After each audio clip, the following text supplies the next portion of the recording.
দেশের মৎস্য সম্পদ রক্ষা, আহরণ এবং উৎপাদনের কাজ এবং একই সাথে মৎস্যজীবীদের জীবিকার নিশ্চয়তা দেওয়া মৎস্য প্রাণী সম্পদ মন্ত্রণালয়ের কাজ।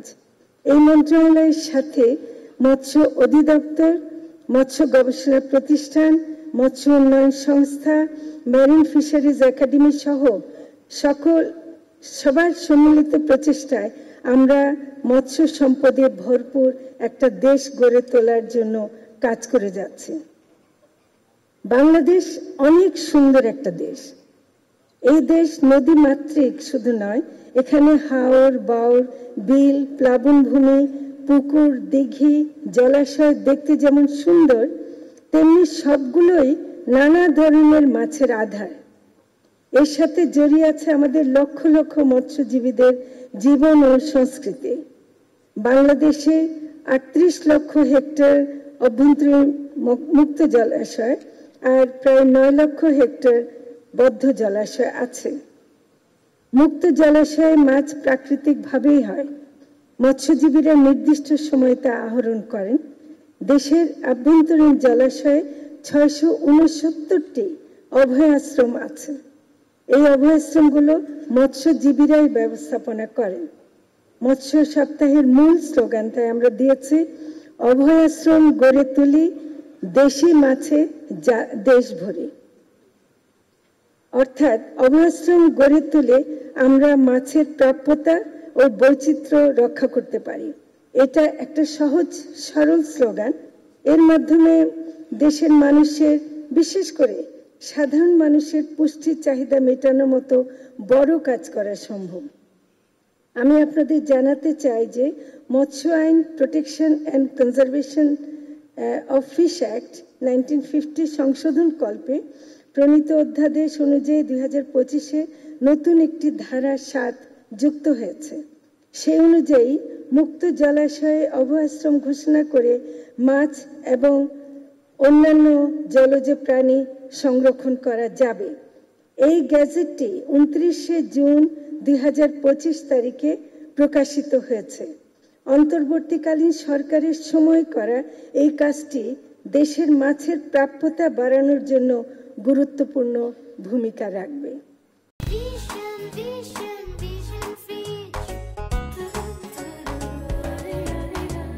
নদী, হাওর, বাওর, বিলেই আমাদের দেশের মাছের বৈচিত্র্য আছে। আমাদের প্রায় 261 প্রজাতির স্বাদু পানির মাছ আর ছোট প্রজাতির মাছ আছে 143টি। এর সংখ্যা আরো বেশি ছিল। অনেক প্রজাতি হারিয়ে যাচ্ছে।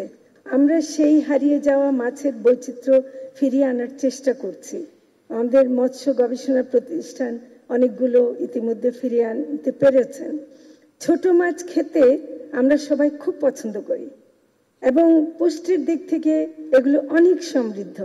এগুলো সবই কোনো না কোনো বিশেষ ধরনের জলাশয়ের সাথে যুক্ত, কিন্তু অপরিকল্পিত উন্নয়ন কর্মকাণ্ডের কারণে এবং এমন দেশীয় মাছের অনেক প্রাকৃতিক প্রজনন ক্ষতিগ্রস্ত হচ্ছে।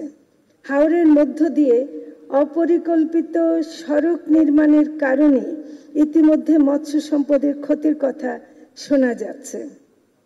হাওরের কীটনাশকের যথেচ্ছ ব্যবহার দেশি মাছের জন্য ক্ষতিকর। চাষের মাধ্যমে মাছের উৎপাদন অনেক গুরুত্বপূর্ণ ভূমিকা রাখছে। 1984-85 সালে মোট উৎপাদিত মাছের মধ্যে চাষের মাছের অবদান ছিল মাত্র 16%। এখন মোট 50 লাখ মেট্রিক টন মৎস্য উৎপাদনে চাষের মাছ প্রায় 30 লাখ মেট্রিক টন, অর্থাৎ 60%। রুই, কাতলা, পাঙ্গাস, পাবদা ইত্যাদি এখন চাষের মাধ্যমে পাওয়া যাচ্ছে। মৎস্য চাষে অনেক তরুণ উদ্যোক্তা এগিয়ে আসছেন। চাষের মাছের জন্য মৎস্য রেণু, পোনা উৎপাদনে হ্যাচারি স্থাপন করে সরকারি পাশাপাশি বেসরকারি খাত অনেক এগিয়ে এসছে। মৎস্য অধিদপ্তরের পক্ষ থেকে প্রশিক্ষণ সহ নানান সেবা দেয়া হয়। নিরাপদ ফিডের নিশ্চয়তা পেলে জনগণ নিরাপদ মাছ খেতে পারবে, এটাই আমরা চাই। বর্তমানে আমিষের চাহিদা মেটানোর দিক থেকে চাষকৃত মাছের অবদান অনেক বেশি। বিশেষ করে শহরের শ্রমজীবী গরিব মানুষরা চাষের মাছের কারণে আমিষের চাহিদা মেটাতে পারছেন। ইলিশ আমাদের জাতীয় মাছ, ভিডিওতে আপনারা দেখেছেন, কিন্তু আমাদের একটা দুঃখ যে আমরা এখনো দেশের মানুষকে ইলিশ মাছ সাশ্রয়ী মূল্যে দিতে পারছি না। এর জন্য আপ্রাণ চেষ্টা করছি। জাটকা রক্ষা করতে পারলে আমাদের ইলিশের প্রাপ্যতা অনেক বাড়ার কথা। আরো অনেক কিছু কারণ আছে, যেমন নদীর নাব্যতা হ্রাস, নদীর দূষণ, বৃষ্টিপাত সময় মতো না হওয়া, মাত্রা অতিরিক্ত তাপমাত্রায় ইলিশের প্রাপ্তিতে বাধা হয়ে দাঁড়াচ্ছে। ইলিশের আহরণ বাড়াতে হলে মৎস্যজীবীদের সহযোগিতা করতে হবে, বিশেষ করে দাদন থেকে মুক্তি জরুরি। বঙ্গোপসাগরে ৭,০০০ বর্গ কিলোমিটার ইলিশের প্রধান প্রজনন এলাকা চিহ্নিত করা হয়েছে এবং পদ্মা, মেঘনা, ঊর্ধ্বাঞ্চল এবং নিম্ন অববাহিকায় মোট ৬টি ইলিশ অভয়াশ্রম স্থাপন করা হয়েছে। আহরণ করা মাছ প্রাকৃতিকভাবে বেড়ে ওঠার জন্য মাছ ধরার উপর বছরের বিভিন্ন সময়ে নিষেধাজ্ঞা দেওয়া হয়। এই সময় জেলে পরিবারদের মধ্যে চাল বিতরণ করা হয়। ইলিশের প্রজনন মৌসুমে নিষেধাজ্ঞা দেওয়া হয় 22 দিনের, যেটা অক্টোবর নভেম্বর মাসে। হাওরে জ্যৈষ্ঠ মাসে নিষেধাজ্ঞা দেওয়ার পরিকল্পনা হচ্ছে। সবচেয়ে গুরুত্বপূর্ণ নিষেধাজ্ঞা দেওয়া হয়েছে বঙ্গোপসাগরে সব ধরনের মাছের জন্য এপ্রিলের 15 থেকে জুনের 11 তারিখ পর্যন্ত 58 দিনের। সমুদ্রে মাছ ধরার নিষেধাজ্ঞার এই সময়কাল অন্তর্বর্তীকালীন সরকার নতুনভাবে নির্ধারণ করেছে, যা আগে ছিল 65 দিনে, এবং তারিখ এমনভাবে ছিল যে আমাদের জেলেরা যখন নিষেধাজ্ঞা থাকার কারণে মাছ ধরতে পারছে না, তখন পার্শ্ববর্তী দেশের ট্রলার এসে মাছ ধরে নিয়ে যাচ্ছে। এই 58 দিনের নিষেধাজ্ঞা পালনে বিশেষভাবে আমাদের সহায়তা করেন নৌবাহিনী, কোস্টগার্ড, নৌ পুলিশ এবং অবশ্যই মৎস্য কর্মকর্তা। আমি তাদেরকে বিশেষভাবে ধন্যবাদ দিচ্ছি।